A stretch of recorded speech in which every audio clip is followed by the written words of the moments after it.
So it was decided to send a Corvair caravan of 3 cars and 2 supply trucks from here to there.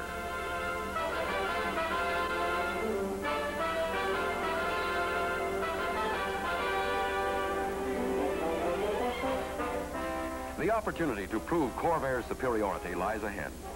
Now see the proof. From the first mile of the journey, Corvair's specific design, aluminum engine, transaxle, 4-wheel independent suspension, monostrut body, weight balance, all are tested again and again. Over the broad, smooth highways of the Middle West, through Illinois, Missouri, Oklahoma, Texas, to the Mexican border. A brief stop for custom formalities, and the Corvair caravan pushes on.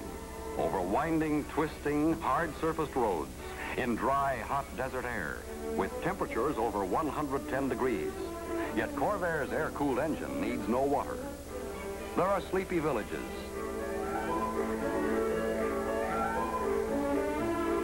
Then broad highways that lead to the capital, Mexico City. On through the city traffic to the open road of Oaxaca and the Guatemalan border. From dawn till dark, day after day, over the highest mountain ranges in Mexico, the Corvair never falters.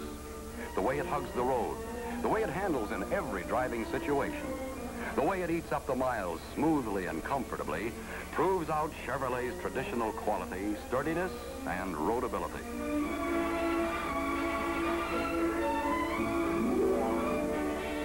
Fiesta Day. Time out to purchase a local product. And time, too, for the villagers to look and wonder at the first Corvairs they've ever seen.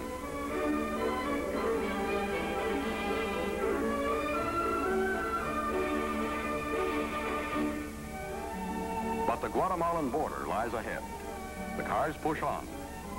Smooth roads, winding roads, rough roads. On all of them, Corvair's short wheelbase makes the handling easy. And the low-profile tires with extra-wide rims keep the cars stable and stuck to the road on tight turns. So the Corvairs put mile after mile behind them with superlative ease. Another border, Guatemala, land of slumbering volcanoes and beautiful lakes. Again, passports and vehicle permits are checked, and the Corvair caravan is on the way into El Tapón Canyon. El Tapón, the dreaded rock slide area. Early rains have loosened rock, which can crash down without warning. So even though the road is rocky and rough, the advice is to get through here fast. The caravan does just that, and Corvair engineering plays an important part. The fuel tank, protected by the body and front suspension crossmember, stays safe from damage by road irregularities. The caravan slugs its way through this hazardous stretch in record time to Guatemala City. Time is the real governing factor now. The Corvairs are pressed to the utmost, and the sturdy cars meet the test. On to El Salvador, another stop, another international border to cross. And beautiful as this nation is, there's no time for sightseeing. All eyes stay glued straight ahead. And on these unfamiliar roads, the Corvair's low hood and good visibility are real safety factors. Again, the Corvairs drive relentlessly on, past villages, banana plantations, over the Cuscatlan Bridge, and through the rain to the border of Honduras. Here there's dust and heat, but it doesn't bother the Corvairs. The rough, dusty road has no effect on the Corvair, and the reusable cleaner traps the dust and keeps it out of the engine, assuring longer engine life. The Corvairs keep right on going. Nicaragua, land of tropical jungles, dormant volcanoes, and vast lakes. The ever-threatening rain pushes the caravan on by Lake Nicaragua to Costa Rica. The border station cleared, the cars skirt mountains over steep, twisting curves that seem to defy any but the slowest speeds. But the Corvairs demonstrate their ability to stay glued to the road. Here, the lightly loaded front tires really pay off in precise, easy steering. And here, Corvair's brakes pass a rugged test. Weight distribution, which tends to put equal weight on all 4 wheels during braking, means more effective braking and less skidding, especially when you have to stop in a hurry. San Jose, the capital of Costa Rica, is the last large city before entering the Costa Rican frontier area. On the way to San Isidro, at the present time the last frontier of the Inter-American Highway, more challenging road conditions test the stamina of the cars. Here are the highest mountain ranges in Central America, where the road runs for more than 40 miles at 12,000 feet or over. Here are turns so sharp, so steep, no ordinary car would even attempt to take them at any but the slowest speeds.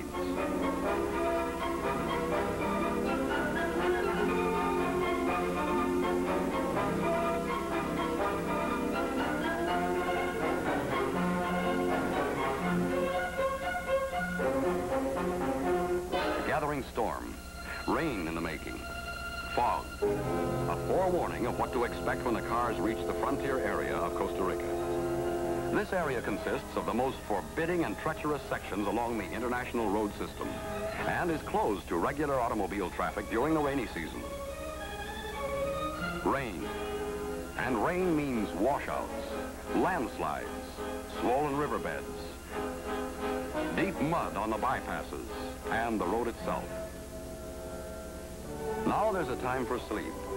A campsite in the jungle, plus a swarm of insects, gives the drivers an opportunity to study the route ahead. Time to move out. And here's another Corvair feature that's welcome. Ample stowage space in the front luggage compartment. And there's a lot more with a fold-down rear seat. Rain and more rain as the caravan pushes on to the frontier, south of San Isidro de General. Mud and more mud, as the power of the rear engine, transmission and axle working together in the rear-mounted power unit pushes the cars ahead. And here it is, the end of the road.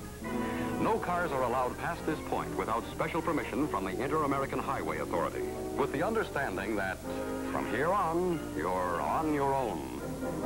The caravan gets permission and plunges into the frontier area, where only pioneer trails make up the highway to Panama.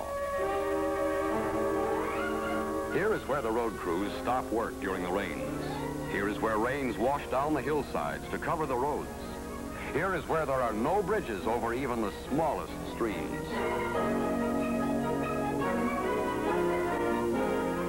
With beds strewn with boulders washed down by the power of falling water.